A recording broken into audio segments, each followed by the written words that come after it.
Hey, what's happening, peeps? So in this video I wanted to cover my top 10 games of all time, and you're probably thinking that's quite a random topic to cover just out of nowhere.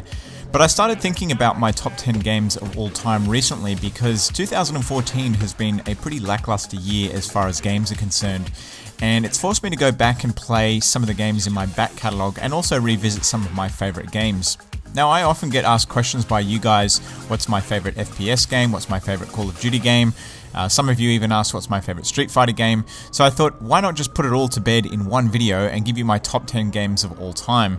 Now, my criteria for this is basically it has to be something that I enjoy now as much as I enjoyed it when I first played it. Now, sometimes just like with movies, you feel like going on a nostalgia trip and going back to a game that you haven't played for many years and a game that you thought was really awesome back in the day. But for whatever reason, the gameplay, the mechanics, the graphics, or whatever it is just hasn't stood the test of time, and it just doesn't feel like it used to. So all the games in this list, despite how old they are still games that I pull out on a regular basis or even occasionally and can still play and enjoy by myself or with a couple of friends. Now, based on the kind of videos you see on my channel, you might actually be surprised at what games are in this and what games aren't on this list. So anyway, let's get to it. This is my top 10 games of all time.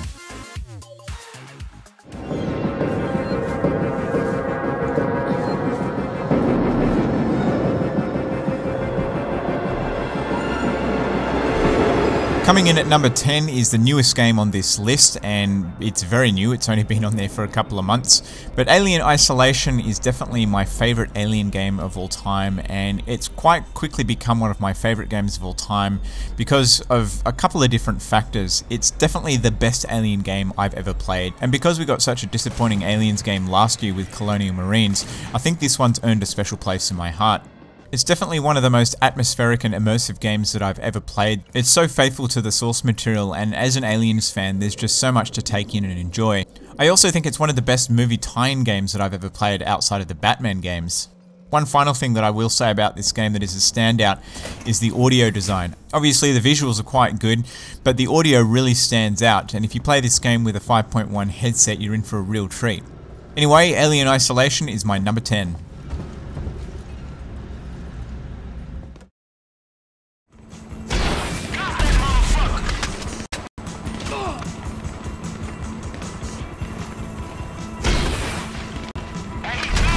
Coming in at number 9 is Grand Theft Auto 5. Now, I know a lot of you are probably thinking, why isn't this higher up on my list? And don't get me wrong, I love Grand Theft Auto 5. I was actually almost going to put San Andreas on this list, but when I thought about it, Grand Theft Auto 5 does absolutely everything that San Andreas does, it just does it bigger and better.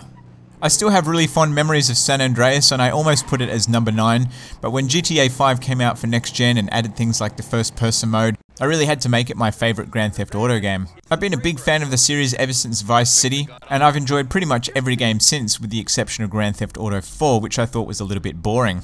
There's not really much else that I can say about this game. If you haven't played it, and if you're one of the few people that haven't played it, go out and play it now because it's absolutely amazing.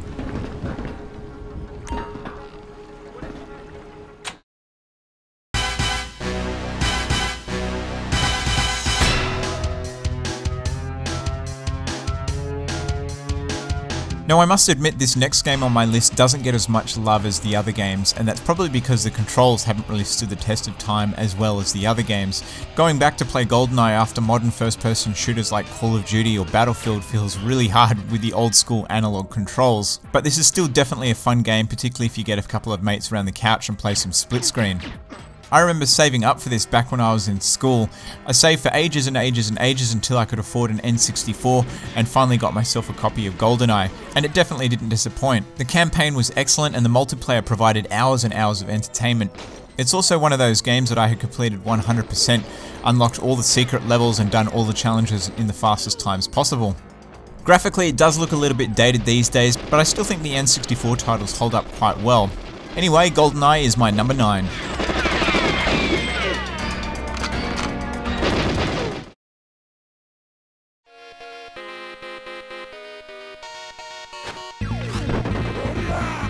At number 7 we have my favourite side-scrolling beat-em-up of all time, Streets of Rage 2.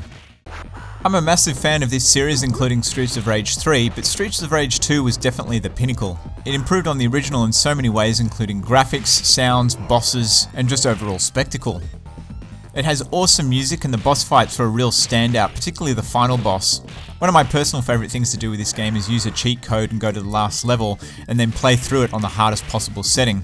This game constantly gets pulled out and played with mates all the time, and it's amazing that it's remained so much fun after all these years. Anyway, Streets of Rage 2 is definitely the oldest game on this list, but it's definitely a solid number 7.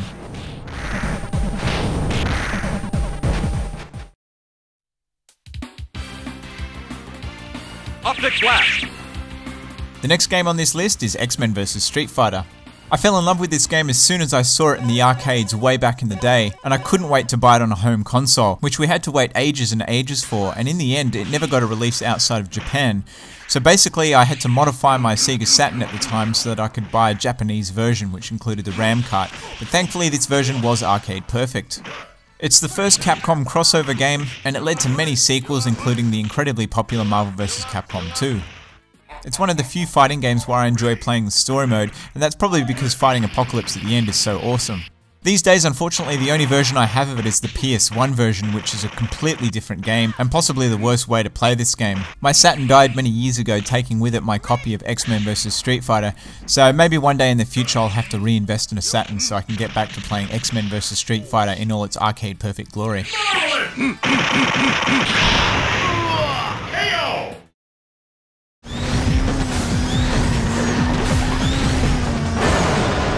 This game may have had the most playtime out of all the games on this list. I mean, I've played the hell out of every single game on this list, but this one, I used to go around to a friend's place and we would stay up to the wee hours of the morning playing this.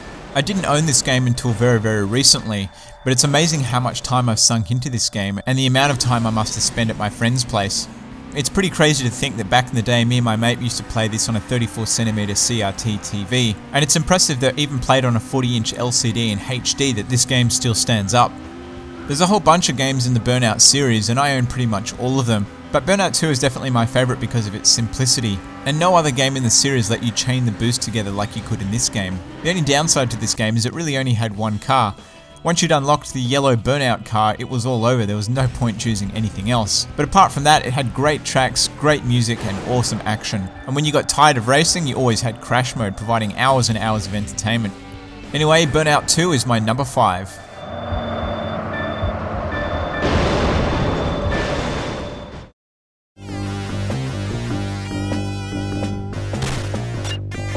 Coming in at number 4 is the second oldest game on this list, and it's another Mega Drive game.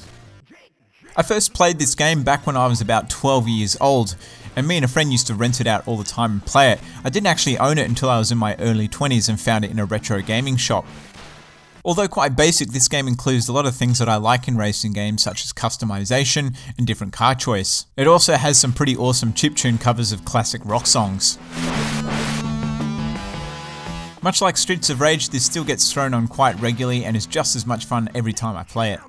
There was a remake in the works a couple of years back. I think it got released on Steam and then probably pulled down, so a bit of a shame, but at least this game is still as good as it was back in the day. Snake unleashes hot fury. Welcome to the world of... Getting towards the top of this list, and we've got another fighting game, but this is definitely my favourite fighting game of all time. As some of you long-time subscribers know, I'm a massive Street Fighter fan, and I've been playing it ever since Street Fighter 2. I think I own pretty much every single version of Street Fighter that you can buy, but Street Fighter 3 Third Strike is definitely my favourite because it's the most technical and hardcore in the series. I think ultimately that was its undoing though, because a lot of the mechanics in it weren't very friendly to new players. Even though it had such a steep learning curve, it provided so much depth and so many different types of awesome matchups. And although the graphics seem quite dated these days, I still like the highly detailed and well animated sprites, which for the time was absolutely groundbreaking. The best thing about this game is it got a HD remake a couple of years back, which added a whole bunch of new modes, graphics and online play, and breathed a whole bunch of much needed life back into this game. If you don't know anything about this game, I highly recommend going on YouTube and searching for Evo Moment 37, and that might give you some idea why I love this game so much. Anyway, Third Strike is my number 3.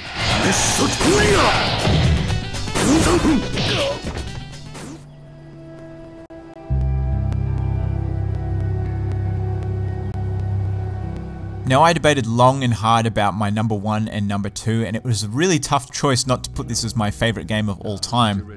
This truly is one amazing game, and if you haven't played it, I highly recommend going out and buying it. Even if you don't own a PS3 or a PS4, I highly recommend going and buying one of those consoles simply so that you can play it. It's possibly the most cinematic game that I've ever played, with really strong characters and awesome acting. It also has some of the best art direction I've ever seen, and it's possibly the most beautiful game on the PS3. Apart from the aesthetics, the gameplay really caters to a lot of the things that I like, with lots of hidden things to find, crafting, both stealth and action, and awesome set pieces. It even has an online component, which is not too bad either.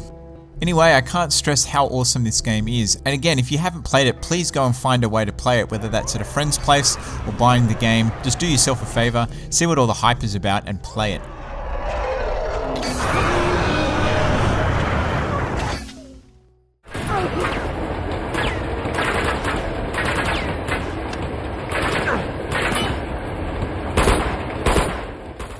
Here we are, number 1, and I'm sure a lot of you thought it was going to be a Call of Duty game. And while I love Call of Duty, I don't think any of them make it into my top 10, which is kind of weird considering how much time I spend playing Call of Duty. Uncharted 2 obviously comes from the same developer who brought us The Last of Us, and in many regards I like it for a lot of the same reasons. It's got a fun story, great characters, and it feels very much like an 80s adventure movie, kind of like Indiana Jones. As far as I'm concerned, it's got absolutely everything that you want. It's got action, drama, mystery, and romance. It's got some of the best puzzles I've ever played in a video game, and also some excellent action set pieces. When I went to collect gameplay for this video, I had to play through all of the games on this list. And the reason that this game was solidified as my number 1 is because when I played all the games, this is the only one that I had to play from start to finish. So I played the whole campaign all over again, which is roughly about 10 hours. I even played a little bit of the multiplayer as well. Now, usually with these type of games, the multiplayer is just a slapped on extra feature, but I actually think the multiplayer in this is awesome, and I spent hours and hours and hours back in the day playing this. Just like with The Last of Us, if you own a PS3, there's absolutely no reason not to own this game, and you can probably pick it up quite cheap these days. It's definitely got me psyched for the next Uncharted game on PS4, which hopefully isn't the last one, but we'll have to wait and see. But anyway, Uncharted 2 is my number 1 game of all time. So I hope you guys have enjoyed my top 10 games of all time. I'm sure that there's more than a few games in there that have surprised you, and it was definitely a hard list to make, and there's a whole bunch of games like Arkham City that just missed out. Anyway, I'm sure you've got a top 10 games of all time list as well, and I'd definitely like to hear it, because I'm always looking to play games that I've not played before, particularly if they're retro games. So do me a favor and leave your top 10 in the description field. Anyway, that's all I've got for you in this video. I want to thank you for watching, I hope you enjoyed it, and I'll catch you later.